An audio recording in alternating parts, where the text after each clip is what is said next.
Hello students, this is our 7th lecture on cost accounting. Till now, what we all have studied is cost accounting theoretical part we all know, but practically what we have studied is economic order quantity, tabular method and inventory turnover ratio. Inventory turnover ratio का दूसरा नाम क्या है? Stock turnover ratio and material turnover ratio. Wordings चाहे कुछ भी हो, you should know कि what is inventory turnover ratio and what is stock. मतलब बात एक ही है, ठीक है? Material word use करे, inventory word use करे, stock word use करे, it is one and the same. We have solved around 5 to 6 sums based on that. Today we are going to solve some more sums, and today I will start with the new method also. Okay, that will be last method of material costing. So this is your question number 7. The following information relates to the year 2017-18. Details: material 1, material 2. Company is having two types of material. Opening stock 5 lakh, 20 lakh. Closing stock 3 lakh, 16 lakh. Net purchase 42 lakh, 50 lakh. Calculate the material turnover ratio regarding each of these material and express in the number of days the average inventory held. Students, this question was been asked in November 2014.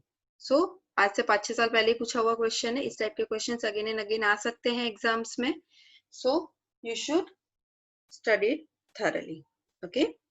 So here is our solution for this question. So here we are having our solution. We all know the formula. Cost of material consumed. यहाँ पे cost of material लिखा है, but आगे क्या रहेगा? Consumed divided by average stock. Students, we all know cost of material consumed का formula क्या होगा? Opening stock plus purchase minus closing stock. Clear? और average stock का formula क्या है? Opening stock plus closing stock divided by 2. Clear? So ये सारी चीजें you should know. Exams में ये सब नहीं दिया होगा, तुम्हें डायरेक्टली कैलकुलेट करना होगा material consumed. So you should know this formula, right? Opening stock plus purchase minus closing stock. So यहाँ पर तुमने अलग से नहीं कैलकुलेट किया, you have just written the formula and you are putting in the amount. Material 1 का opening stock था 5 lakh, purchase था 42 लाख, क्लोजिंग स्टॉक था 3 lakh. Average stock, opening stock था 5 लाख, क्लोजिंग स्टॉक था 3 लाख डिवाइडेड बाय 2. एवरेज निकालना है ना. सो 5 lakh plus 42 lakh 47 lakh minus 3 lakh, it will become 44 lakh. Next, 5 lakh plus 3 lakh 8 lakh divided by 2, it will become 4 lakh. 44 lakh divided by 4 lakh, it will become 11. Students, how do you know that the answer will come in times? Whenever this turnover word is used, no, तो answer will come in times, क्योंकि turnover का मतलब ही होता है कि हम ये calculate करते हैं कि वो कितने बार रोल हो रहा है. Getting my point? की जैसे कि मटेरियल टर्नओवर मतलब मटेरियल कितने बार आ रहा है, बिक रहा है, आ रहा है और बिक रहा है. Getting my point? तो दिस इज 11 टाइम्स. 11 टाइम्स तुम्हारा मटेरियल जो है वो टर्नओवर में जाता है. मतलब राइट फ्रॉम वो सर्कल था ना, परचेज, मेकिंग, देन सेलिंग, ये इसको बोलते हैं टर्नओवर. तो ये पूरा टर्नओवर कितने बार होता है साल भर में? 11 टाइम्स होता है. क्लियर? मटेरियल 2. अब जैसे कि तुम लोगों ने रेशियो में ये भी पढ़ा होगा, डेटर्स टर्नओवर रेशियो, डीटीआर पढ़ा था, क्रेडिटर्स टर्नओवर रेशियो, कि कितने बार टर्नओवर होता है. क्लियर? फ्रेश टर्नओवर, तो वो सर्कल कितने बार होता है. तो it answer will always come in times. Sorry, times. ठीक है? So here is a answer 11 times. Next, material 2. Same formula like this. एक बार तुमने फॉर्मूला लिख दिया, दोबारा लिखने की जरूरत नहीं होती है. Opening stock plus purchase minus closing stock divided by average stock. So opening stock कितना था? 20 लाख. मटेरियल 2 में you can verify it with your questions, right? So 20 lakh plus 5 lakh minus 16 lakh divided by opening stock plus closing stock divided by 2. 20 plus 50 is equal to 70 lakh minus 16. Answer will be 54 lakh. 20 lakh plus 16 lakh, 36 lakh divided by 2. Sorry, answer will be 18 lakh. So 54 divided by 18, answer will be 3 times. Clear? यहाँ पर answer आ गया 11 times, यहाँ पर answer आ गया 3 times. Students, मैंने कल के lecture में भी बताया था, मीन्स लास्ट लेक्चर में भी बताया था कि when it comes to the turnover, तुम किसको सिलेक्ट करोगे? जिसका टर्नओवर मैक्सिमम हो. Getting my point? टर्नओवर जिसका मैक्सिमम होगा वो बेटर होगा. और इन केस ऑफ डेज, जिसका डेज मिनिमम होगा वो बेटर होगा. क्लियर? सो कौन सा बेटर है टर्नओवर के वाइज? मटेरियल 1, बिकॉज टर्नओवर 11 आया और उसका 3 टाइम्स आया, राइट? चलो डेज में भी कैलकुलेट कर लेते हैं. आंसर क्या है? Number of days average inventory held. Answer क्या है? फॉर्मूला क्या है? Number of days in a year divided bye turnover. ठीक है, टर्नओवर मींस टाइम्स, है ना, कितने टाइम वो टर्नओवर हो रहा है. सो मटेरियल ए के लिए क्या लगेगा? 365 divided bye 11. Answer will B 33.18, that is 33 days. ठीक है, इन सबको पॉइंट हटा करके वी कैन कैलकुलेट, 33 डेज हो जाएगा. मटेरियल 2 का निकालते हैं. मटेरियल 2 के लिए अगेन 365. 365 क्या है? It is are days in years. एक साल में 365 डेज होते हैं. 365 divided by 3, answer will be 121 days. मतलब कि मटेरियल 1 को तुम्हारे पास से आकर के बिक जाने में कितने डेज लगते हैं? 33. और वहीं पर मटेरियल 2 को कितने डेज लगते हैं? मटेरियल 2 को 122 डेज लगते हैं. मतलब तुम्हारे लिए कौन सा मटेरियल ज्यादा बेटर पड़ेगा? मटेरियल 1, क्योंकि वो जल्दी आ रहा है और जल्दी बिक रहा है, जल्दी आ रहा है जल्दी बिक रहा है. Getting my point? मटेरियल 2 एक बार बन जाता तो 122 डेज तक वो रहता ही है. मतलब it takes 122 days for material 2. So what, which material is fast moving? Material 1. Students, यहाँ पर एग्जाम में नहीं पूछा है कि कौन सा फास्ट मूविंग है, कौन सा स्लो मूविंग है, तो यहाँ पर हम रिप्लाई नहीं देंगे. बट समटाइम्स एग्जाम में पूछते हैं कि विच material is fast moving, which material is slow moving. So you should read the question thoroughly, क्योंकि वो एक लाइन के कारण तुम्हारा 2 मार्क्स सीधा कट होता है. Getting my point? तो क्वेश्चन थरली रीड करो कि तुमसे पूछा क्या जा रहा है. इस क्वेश्चन में क्लियरली बोला गया है कि तुम्हें टर्नओवर रेशियो निकालना है और number of days, on an average number of days inventory is being held. तो हमने ये दोनों चीज कैलकुलेट कर लिया. Clear? I hope this is clear to you all. Next same type के क्वेश्चन है. Stock and purchase given, stock holding is asked. Calculate the material turnover ratio for the year 2017 from the following information and determine which of the following material is fast moving. अच्छा, यहाँ पर पूछा है, देखो यहाँ पर तुमसे डेज नहीं पूछा है, यहाँ पर तुमसे सिर्फ एक ही पूछा है कि कौन सा फास्ट मूविंग है. But still for giving that reply you should know the turnover. हो सकता है यहाँ पर क्वेश्चन में डेज नहीं कैलकुलेट करेगा, कोई भी टर्नओवर ही सिर्फ कैलकुलेट करेगा, उसके बेसिस पे बता देंगे कौन सा फास्ट मूविंग है. ठीक है, सो यू शुड नो. इसलिए बोलते क्वेश्चन ध्यान से पढ़ो कि तुमसे पूछा क्या जा रहा है. यहाँ पर पूछ रहे कौन सा फास्ट मूविंग है. Clear? So material in hand मतलब, और डेट क्या है? फर्स्ट. तो मतलब ये क्या है? ओपनिंग. ठीक है, मटेरियल है 60,000, मटेरियल भी 80,000. मटेरियल इन हैंड 31 दिसंबर बोला, मतलब क्या हो जाएगा? ये closing. Clear? 20,000, 60,000. Sorry, purchase during the year, ये साल भर का परचेज है. कितना? 2 लाख एंड 1,20,000. चलो let's move to our solution. We all are very much familiar with this formula, opening plus purchase minus closing.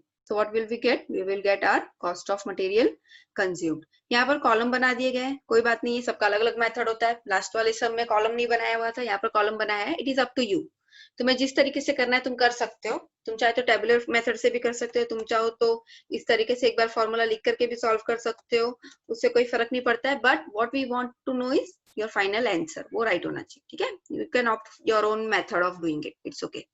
So material A का opening कितना है? 60,000. परचेज किया 2 लाख, टोटल कितना हो गया? 2,60,000 minus closing stock. Closing stock 20,000 है, minus कर दिया तो फाइनली मटेरियल कंज्यूम्ड कितना है 2,40,000। ठीक है। मटेरियल बी ओपनिंग था 80,000, परचेज किया था 1,20,000, टोटल किया तो 2 लाख आ गया, माइनस क्लोजिंग स्टॉक किया 1,40,000। ठीक है। So average stock opening stock plus closing stock, we all know the formula, divided by 2. Material A 60,000 plus 20,000 divided by 2. 60 plus 20 will be your 80,000 divided by 2, answer will be 40,000. Material B opening stock plus closing stock divided by 2. 80,000 plus 60,000 divided by 2, 1,40,000 divided by 2, answer will be 70,000. ठीक है। Formula we all know, cost of material consumed divided by average stock. Sorry, so material ए, हमारा material consumed कितना आया यहाँ पर, you all can सी 2,40,000। सो यहाँ पर आ जाएगा 2,40,000, एवरेज हमने यहाँ निकाला 40,000 डिवाइड करोगे, कैलकुलेटर लेकर के बैठो। I always ask you people to sit with your calculator, those who already have it very good, those who don't have it please video pause करो और सबसे पहले कैलकुलेटर लेकर के बैठो। Calculator, notebook, everything should be there in your hand. Clear? This is a practical subject. साथ में note down करना, ये सब की आदत डालो। ठीक है। It will become 6 times. Material B, material B का कॉस्ट ऑफ मटेरियल कंज्यूम्ड ऊपर दिया हुआ है टेबल में, 1,40,000 हमने कैलकुलेट किया। एवरेज कॉस्ट, एवरेज स्टॉक हमने निकाला 70,000, 1,40,000 divided by 70, answer will be 2 times. Clear?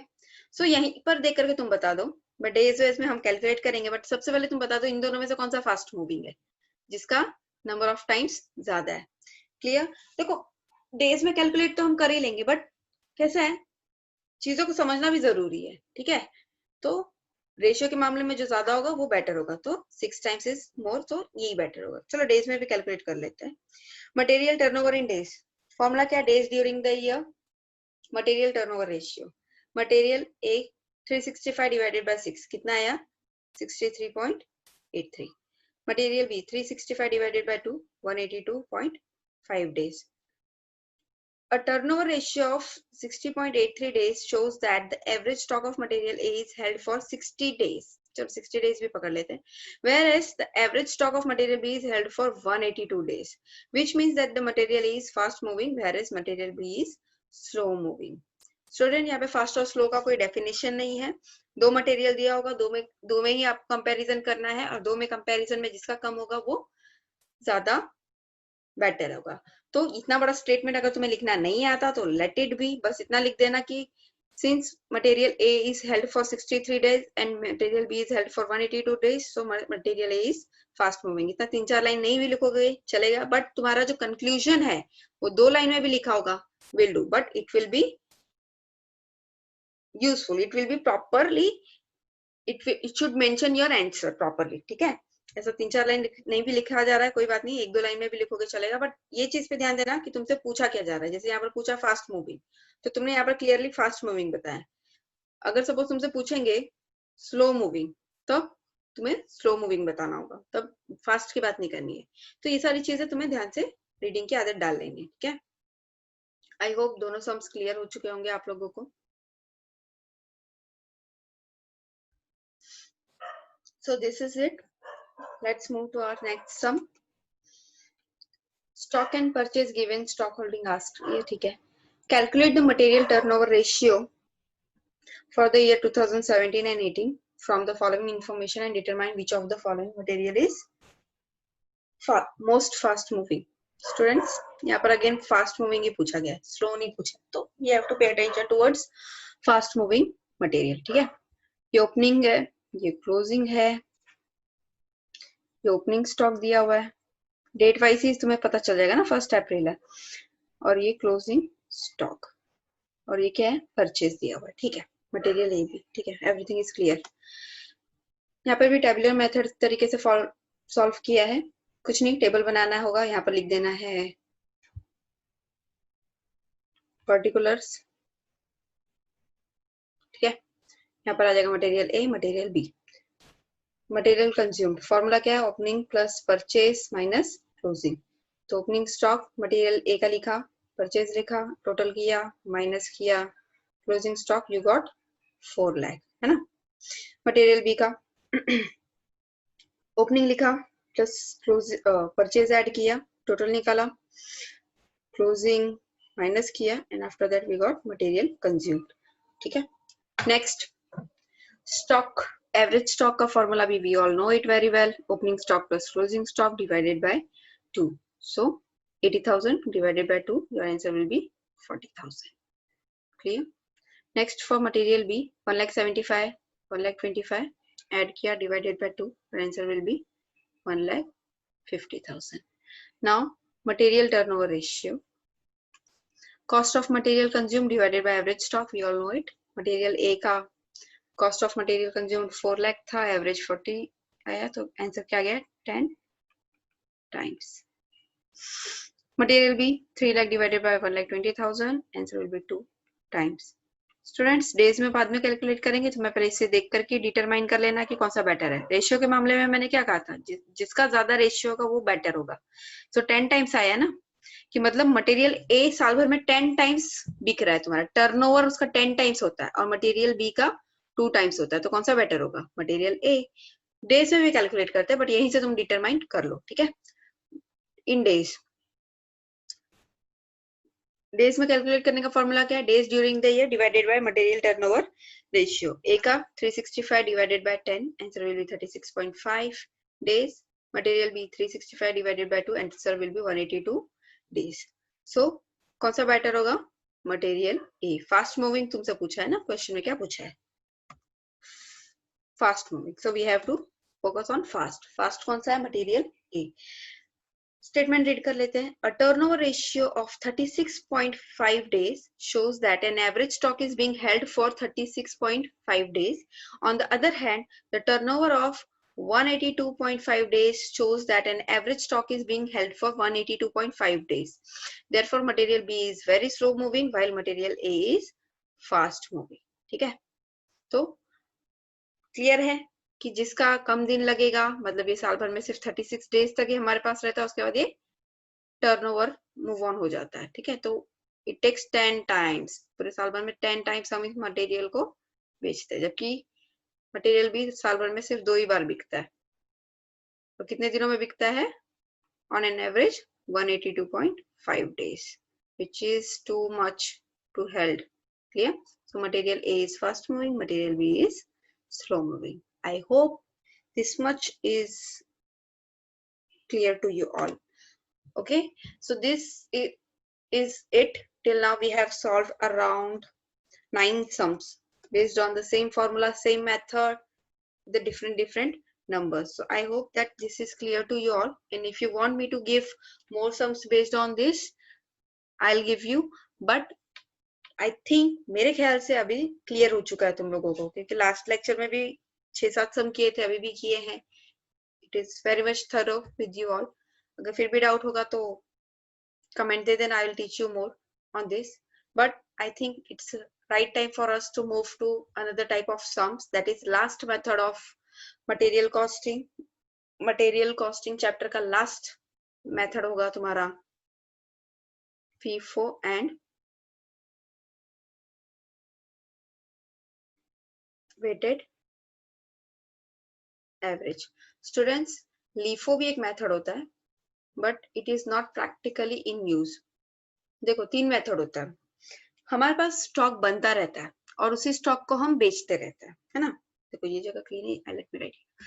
सो हमारे पास स्टॉक बनता रहता है, हम उस स्टॉक को मार्केट में लेके जा निकाल करके बेचते रहते हैं। सबसे पहले समझ लेते FIFO मेथड क्या होता है। I'll try to give you theory also on this, but आज हम थोड़ा एक प्रैक्टिकल सम्स कर लेंगे, एक ही सम करेंगे, डोंट वरी, और FIFO मेथड पे ही करेंगे। वेटेड एवरेज मैं बाद में इंट्रोड्यूस करूंगी, पहले FIFO अच्छे से आ जाए तो वेटेड भी सीख लेंगे। और एक चीज मैं तुम लोगों को सबको अच्छे तरीके से बता दूं कि अगर तुम FIFO मेथड और LIFO नहीं है तुम लोगों को, सॉरी, FIFO और वेटेड कर रहे हो तो दोनों मेथड अच्छे से सीखो, बिकॉज मैक्सिमम एग्जाम में इस तरीके से पूछा गया है कि एक ही क्वेश्चन में तुम्हें FIFO भी पूछेंगे, बोलेंगे यही सम FIFO मेथड से भी करो और वेटेड एवरेज मेथड से भी करो, ये होगा 10 मार्क्स और ये होगा 10 मार्क्स। बहुत बार ऐसा होता है कि स्टूडेंट को एक आता है दूसरा आता ही नहीं है, ठीक है। तो इसके कारण क्या होता है, you directly lose your 10 marks which is not done. So इसलिए मैं बोल रही हूँ दोनों मेथड अच्छे तरीके से सीखो। क्लियर। कॉस्टिंग बहुत बड़ा पोर्शन नहीं है, सिर्फ गिन के 5 या 6 चैप्टर्स ही है, और वो भी बहुत इजी है। बस सब्जेक्ट नया है इसलिए स्टूडेंट्स डर जाते हैं कि आज तक कभी देखा नहीं, वरना costing is very much scoring and very much easy subject to understand. But एक चीज याद रखना कि राइट फ्रॉम द बिगिनिंग अपना कॉन्सेप्ट क्लियर रखो। ऐसा नहीं है कि ईओक्यू भूलते जा रहे हैं, ईओक्यू का फॉर्मूला याद नहीं है, फिर उसके बाद मैंने जो मटेरियल कॉस्टिंग में मटेरियल टर्नओवर रेशियो सिखाया उसका फॉर्मूला याद नहीं है, क्वेश्चन मार्क है दोनों जगह, नहीं। फिर ईओक्यू में टेबुलर मेथड वो नहीं आता, तो ये नहीं होना चाहिए। तुम्हें अगर फॉर्मूला में सिखा रही हो तो उस वक्त फॉर्मूला पे फोकस करो, जिस वक्त टेबुलर मेथड चल रहा है उस वक्त टेबुलर मेथड पे फॉलो करो। जिस वक्त material turnover ratio, almost I have solve 9 sums, जो कि बहुत होता है। 9 सम्स मतलब ऐसा हो जाना चाहिए 5-6 सम्स के बाद तो तुम तुरंत खुद से सॉल्व कर रहे हो, you don't need my support also. So ये सारी चीजें I am giving best from my side and I want you to do best from your side. अब ये लास्ट मेथड जो हम कर रहे हैं that is FIFO and weighted average. Please इसे अवॉइड मत करना, ये एग्जाम पॉइंट ऑफ व्यू से बहुत इंपॉर्टेंट है। आएगा तो सीधा 20 मार्क्स के लिए आता है। Getting my point. और एंड का जो आंसर होता है तुम्हारा क्लोजिंग स्टॉक जो आता है, ऊपर के 2-3 ट्रांजैक्शन, ये सब देख के समझ में आ जाता है कि बच्चे ने राइट सॉल्व किया, डायरेक्टली 10 on 10 मार्क्स मिलता है। Getting my point. क्लियर समझ में आता है, परचेज की एंट्री की है, सेल की एंट्री की है, ये रेट निकाला है, करेक्ट है करेक्ट है करेक्ट है, लास्ट का क्लोजिंग राइट निकल जाता है, तुरंत 10 on 10 मार्क्स मिलता है। फिर नेक्स्ट पेज पे बच्चे ने वेटेड एवरेज किया होता है, वो भी एकदम एक्यूरेट किया रहता है, तुरंत 10 on 10। Just imagine you are getting 20 marks directly. Getting my point. तो राइट फ्रॉम द बिगनिंग अच्छे तरीके से सीखो, इसलिए आज मैं एक ही सम करा रही हूँ। It is very much easier and please all of you sit with your calculator. Calculator means mobile का कैलकुलेटर नहीं, प्रॉपरली जो आता है वो कौन सा कैलकुलेटर है भाई, केसीओ का। Getting my point. तो प्रॉपरली कैलकुलेटर लेकर के बैठो और कैलकुलेटर पे हाथ बिठाओ, मोबाइल पे नहीं। एग्जाम में कैलकुलेटर लेकर के बैठना, मोबाइल नहीं अलाउड रहेगा। तो कैलकुलेटर पे फटाफट तुम्हारा कैलकुलेशन बैठना चाहिए। ऐसा नहीं कि ढूंढ रहे प्लस का साइन कहाँ है, माइनस का साइन कहाँ है, इतना टाइम नहीं रहता एग्जाम में। क्लियर। तो अभी से अपना थरली प्रिपेयर करते रहो, और ऐसा सोचो एग्जाम में कुछ भी पूछा जा सकता है, तो you have to study everything. ठीक है, चलो फीफो की बात करते हैं। Earlier there was 3 method, FIFO, LIFO and weighted average. इसका थियरी भी मैं लाऊंगी, don't worry, we will discuss about its theory part also, but now just concentrate on practical aspect. FIFO का फुल फॉर्म क्या है? First in first out. LIFO का full form क्या है? Last in first out. Clear. Weighted average, तो भाई weighted average इसमें हम एवरेज रेट निकालते हैं। ठीक है, ये भी काफी अच्छा खासा सम है, बहुत इजी है ये भी। सो लिफो मेथड, लेकिन practical it is not in used. LIFO में क्या होता था कि जो लास्ट में आया है मटेरियल वो तुम पहले निकालो और पहले का रहेगा, तो ऐसा नहीं हो सकता। Practical you can not do that. Getting my point. Suppose मेरे पास पहले से 100 यूनिट है, लिफो की बात करो, ठीक है, 100 यूनिट्स है, उसके बाद मैंने अभी लेटेस्ट मैंने 50 यूनिट्स ला दिए। ठीक है, तो अगर मार्केट में मुझे डिमांड आ रहा है 50 यूनिट्स का, तो प्रैक्टिकली अगर देखा जाए तो मुझे ये 100 यूनिट पहले निकालना चाहिए ना, क्योंकि ये पहले से मेरे पास है। इसके खराब होने के या इसके न बिकने के ज्यादा चांसेस है, तो मुझे ये पहले निकालना चाहिए। ये तो अभी अभी आया है ना, कुछ 1 महीने पहले आया, ये तो 1 साल से पड़ा हुआ है मेरे पास। बट लिफो मेथड क्या पता, नहीं पहले ये 50 यूनिट निकालो, फिर बाद में इसके ऊपर कॉन्सेंट्रेट करो। तो ये 100 कब जाएगा? अभी पता चले ये 50 निकालने के बाद मैंने और 60 यूनिट ला दिए, फिर मार्केट में मैं पहले ये 60 यूनिट रखूंगी, तो ये 100 यूनिट तो कभी बिकेगा ही नहीं इस हिसाब से। सो ये मेथड इसलिए practically it was not in use, और ये तुम्हारे पोर्शन से भी निकल चुका है। ठीक है, तो लास्ट इन फर्स्ट आउट तुम्हें है ही नहीं, you don't have to study it. तुम्हें सिर्फ 2 ही मेथड है। एक हिफो मेथड भी होता है, हाईएस्ट इन और हाईएस्ट इन फर्स्ट आउट, ऐसा कुछ उसका फुल फॉर्म होता है, बट वो भी हमें नहीं है, हमें सिर्फ 2 है, FIFO and weighted average. Clear. So FIFO and weighted average पे ही सिर्फ फोकस करना है। फीफो का फुल फॉर्म क्या है? First in first out. तो फीफो मेथड के हिसाब से क्या होता है, सपोज मेरे पास पहले से 100 यूनिट है, यूनिट्स होगा, ठीक है, उसके बाद मैं परचेज करती हूँ और 50 यूनिट्स, मतलब मेरे पास अभी स्टॉक में कितना हो गया, 150 यूनिट। सपोज अभी मुझे सेल करना है, मार्केट में डिमांड आया 50 यूनिट का, मुझे अभी सेल करना पड़ेगा, तो मैं ये 50 यूनिट कहाँ से लूंगी, ये 100 में से लूंगी, क्योंकि ये मेरे पास पहले से है ना। जो पहले है उसे पहले हम निकालेंगे और जो बाद में आया उसे हम बाद में निकालेंगे. It means first in first out. जो फर्स्ट इन आया वही फर्स्ट आउट होगा. Clear? So FIFO method clear है. वेटेड एवरेज में कुछ नहीं करते थे. सेल करते वक्त ना हम इस 100 और 150 यूनिट के रेट को ना एवरेज निकाल देते थे और उसी एवरेज पे सेल करते थे. मतलब यहाँ से जा रहा मटेरियल, यहाँ से जा रहा, फर्क नहीं पड़ता, रेट हम एवरेज वाला लेते हैं. तो वो कुछ नहीं, वो नेक्स्ट लेक्चर में I will teach you weighted average. But first what we have to study is our FIFO method. आज हमें सिर्फ फीफो पे कॉन्सेंट्रेट करना है. एंड आई होप कि तुम लोगों ने ये सब पढ़ा है from in your FY BCom. Investment accounting में है शायद ये तुम लोगों को, या स्टॉक अकाउंटिंग में, किसमें तो है ये. फर्स्ट ईयर में you all have studied it. But ये TY है तो ठीक है, मैं एज्यूम कर रही हूँ कि तुम्हें नहीं आता है और मैं right from the beginning and right from the basic में तुम्हें पढ़ाऊंगी. So let's start. Prepare store ledger account on the basis of FIFO method of pricing in the issue of stores using the following information. 2018 का information दिया गया है. मार्च 1 को तुम्हारा opening था. ठीक है, ये देखो ओपनिंग लिखा भी. ठीक है, रेट 99.70. ये सब रेट देख करके डरो मत, क्योंकि नंबर ऑफ यूनिट्स जो है वो 300 है. तो 300 इंटू 9.70 करोगे तो अमाउंट नॉर्मल आ जाएगा. क्या आएगा? Let me calculate. मल्टीप्लाई कर लेते हैं. 300 यूनिट्स इंटू 9.7. तो अमाउंट आएगा 2910. So amount will be your 2910, है ना. तो ठीक है, तो ये है परचेज, ये है सेल. स्टूडेंट्स, यहाँ पर परचेज को एक साथ लिखना और सेल को एक साथ लिखना ऐसा नहीं कर सकते हम. हमें क्या करना होता है ना, हमें इसे डेट वाइज अरेंज करना पड़ता है. सबसे पहले हम लिखते हैं ऊपर ओपनिंग स्टॉक, फिर इसको रैंकिंग देते हैं. It was my style. तुम लोगों का अपना भी तरीका हो सकता है, लेकिन मैं थी तो मैं जब कॉलेज में थी तो I used to do what, opening तो पहले आ ही जाएगा, उसके बाद मैं इसको रैंकिंग देती थी. जैसे फर्स्ट आएगा 3 तारीख, 3 तारीख के बाद क्या है, 11 तारीख है तो ये हो गया सेकंड. 15 तारीख है उसके बाद तो ये हो गया थर्ड. फिर 15 के बाद 20 है ना, फोर्थ. फिर 20 के बाद 25 आएगा, that will be your fifth. And last 29th will be your sixth. ठीक है, तो इससे क्या होता है ना, इससे मुझे पता चल जाता है अच्छा मुझे फर्स्ट इसका एंट्री मारना है. डेट भले मैं थर्ड लिखूंगी, 1 2 3 नहीं लिखती थी, डेट में थर्ड ही लिखती थी. बट इससे क्या होता है मुझे बराबर पता चलता है, वरना हम अप एंड डाउन हो जाता है. ये डेट वाइज क्रोनोलॉजिकली ये डेट वाइज अरेंज होना चाहिए. ऐसा नहीं बोला कि परचेज पहले दिया था, इशू बाद में दिया था तो हमने भी वैसे ही किया. नहीं, तुम्हें डेट भी तो दिया था ना कि 3 तारीख के बाद 11 तारीख को ये हुआ है, फिर 15 तारीख को परचेज हुआ है, फिर 20 तारीख को सेल हुआ है, फिर 25 को परचेज हुआ है, 26 को सेल हुआ है. तो तुम्हें उस हिसाब से अरेंज करना है. Getting my point. सबसे पहले तुम्हें इसको अरेंज करना होगा डेट वाइज. सबसे पहला काम पता चल गया.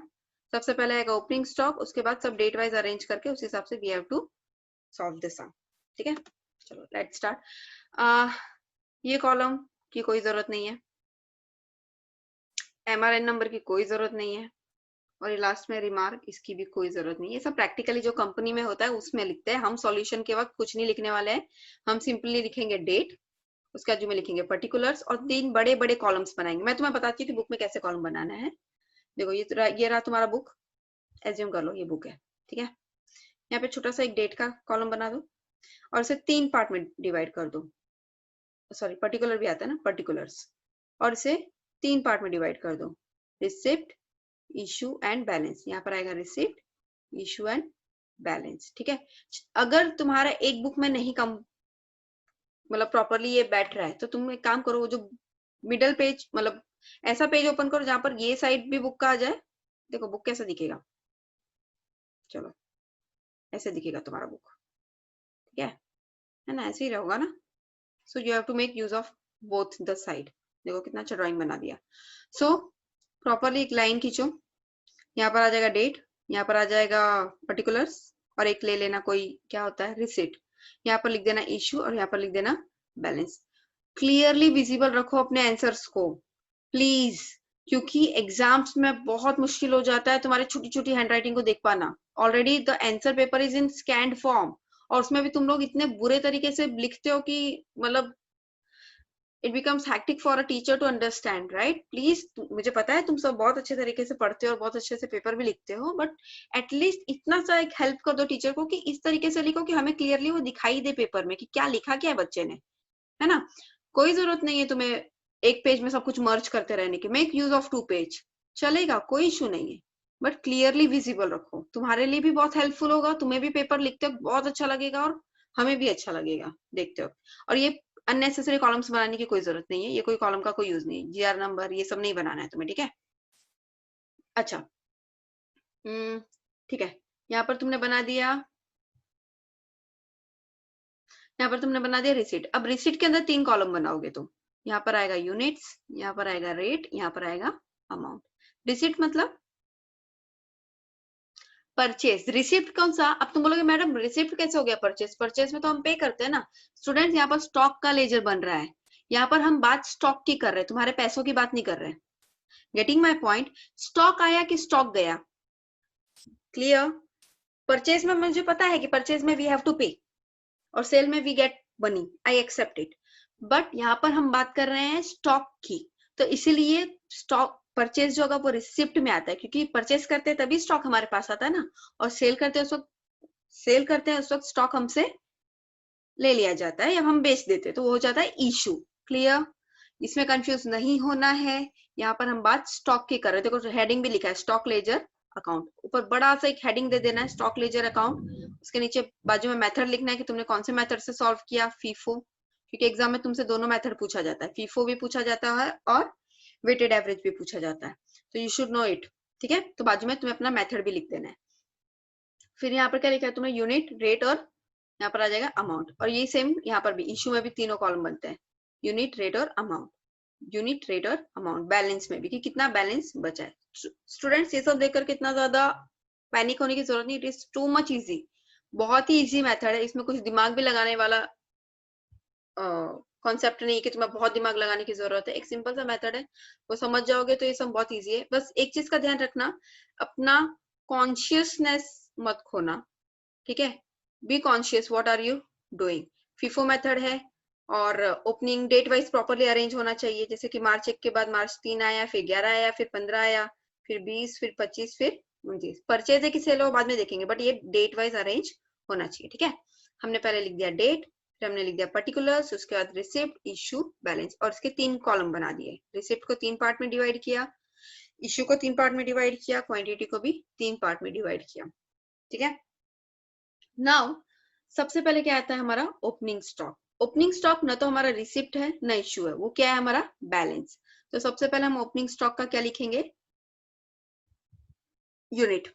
यूनिट कितना है? 300 यूनिट। रेट क्या था? 9.70। मल्टीप्लाई करो, कैलकुलेटर लेकर के बैठो और मल्टीप्लाई करो 300 into 9.70, your answer will B 910, ठीक है।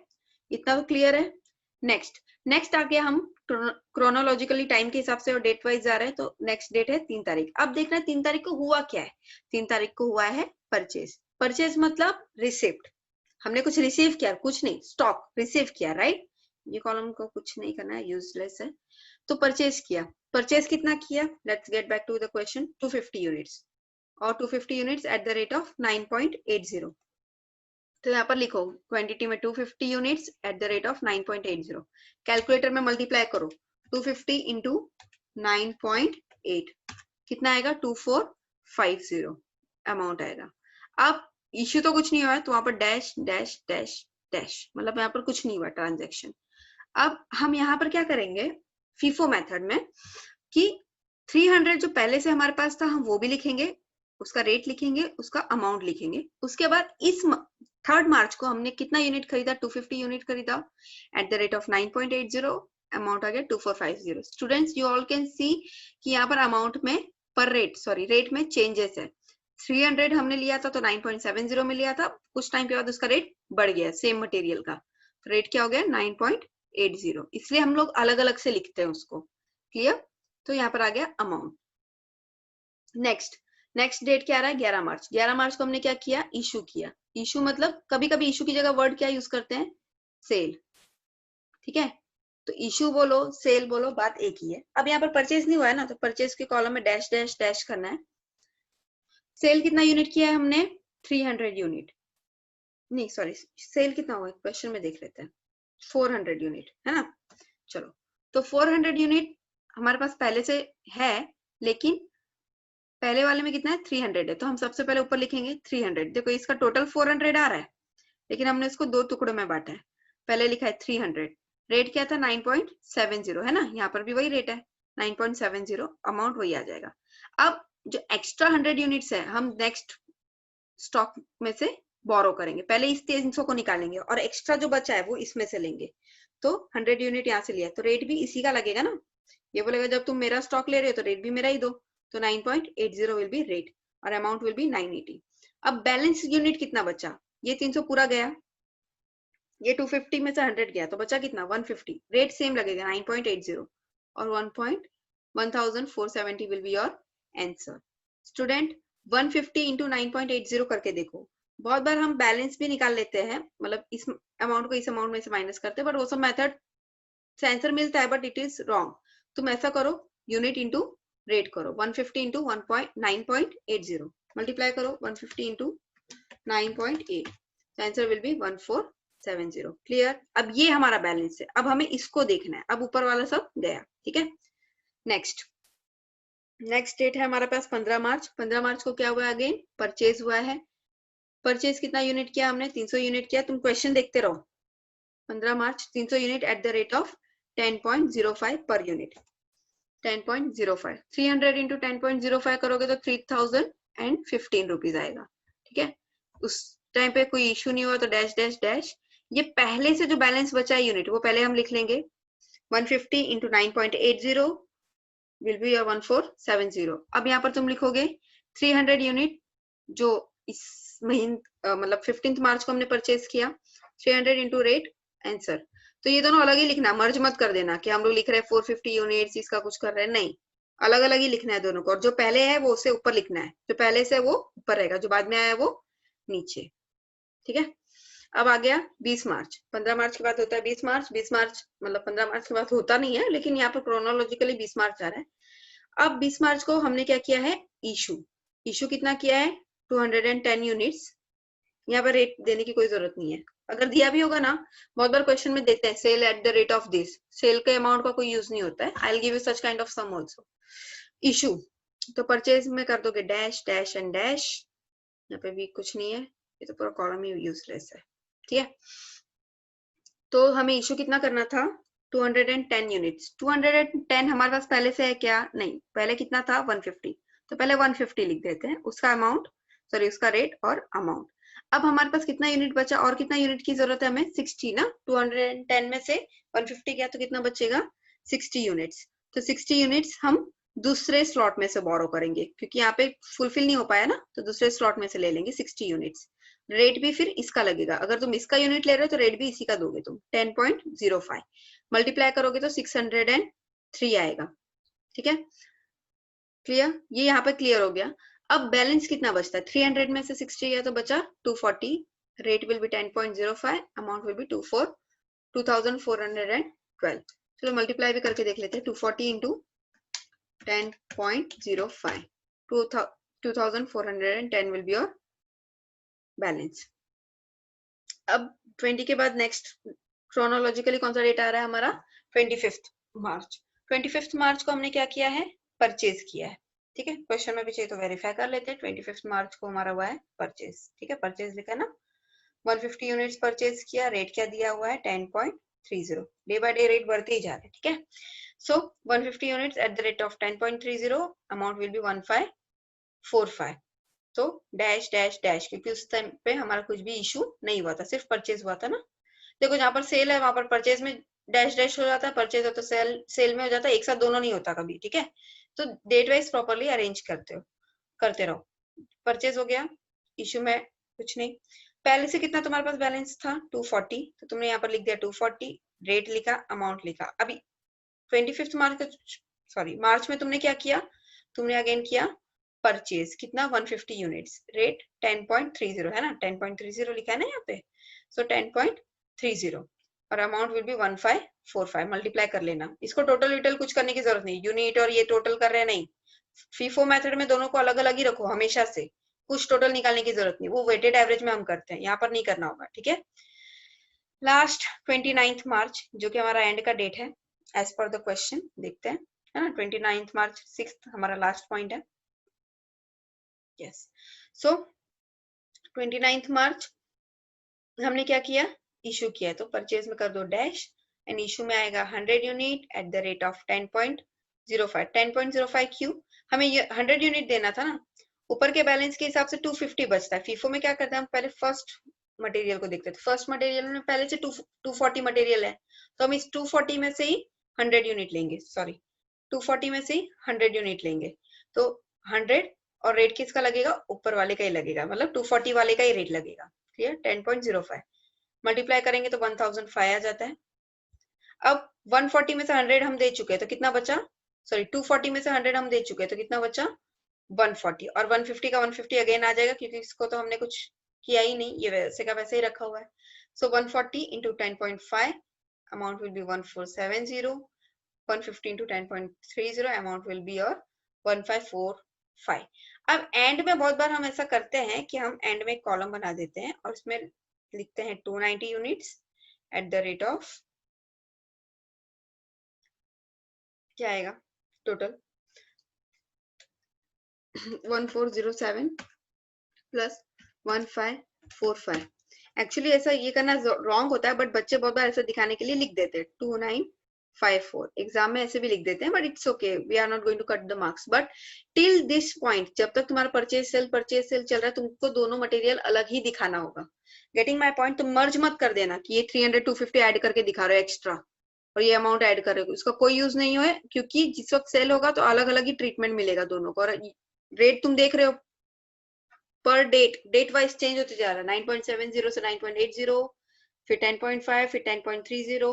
Getting my point? तो मतलब कि हर एक चीज चेंज हो रही है यहाँ पे, तो तुम्हें इन सब चीजों का ध्यान देना होगा कि इन दोनों को अलग अलग तरीके से मेंटेन करना है। Getting my point? So I think कि फीफो मेथड आज क्लियर हो चुका है। मैं तुम्हें और भी फीफो मेथड के सम्स कराऊंगी। After getting our FIFO method we will go back, we'll get back to our weighted average method also. आप लोगों ने, मुझे पता है, अच्छी तरीके से पढ़ा है ये सब चीजें in your F5 BCom, but still let me assume कि तुम्हें ये नहीं आता है क्योंकि 2 साल पहले की बात थी। तो ये TY है, तो यहाँ पर और अच्छे तरीके से तुम्हें पढ़ना होगा। So I hope this is very much clear to you all. It was a basic sum for FIFO method. बाद में और भी सम्स में सॉल्व कराऊंगी आप लोगों को FIFO के, और उसके बाद ऐसे भी सम्स सॉल्व करेंगे जिसमें एक ही क्वेश्चन में FIFO और वेटेड एवरेज दोनों होगा, जैसा कि एग्जाम में पूछा जाता है। मैंने कहा था ना एग्जाम में दोनों पूछा जाता है, एक ही क्वेश्चन में दोनों पूछते हैं। और कैसे फाइनली क्लोजिंग स्टॉक कैलकुलेट करते हैं। तो everything I will teach you, don't worry. So there I will teach you कि क्लोजिंग स्टॉक कैसे कैलकुलेट करते हैं FIFO मेथड से और वेटेड एवरेज से। तो that's it what we have studied today. तुम्हारा स्टॉक मटेरियल टर्नओवर रेशियो सीखा और FIFO मेथड का एक बेसिक सम सीख लिया हमने। थियोरेटिकल पार्ट भी मैं सिखा दूंगी, but till now this much is enough for the day. I hope you understood everything. If you have any doubt, if you have any query, if you want to say something regarding our subject, so you can communicate it directly, because study तुम्हें करना है. You should be comfortable and you should be happy with what you all are learning, because marks एक ही बार मिलेगा और exam भी एक ही बार होता है, तो हमेशा होता रहता है, लेकिन तुम्हारा एग्जाम एक ही बार होगा। TY का एग्जाम हर साल होता है, पर तुम्हें हर साल नहीं देना ना, तुम्हें एक ही बार देना है। सो बेस्ट स्टडी करो, बहुत अच्छे तरीके से प्रिपेयर करो। Stay home, stay safe, take care of yourself. Thank you.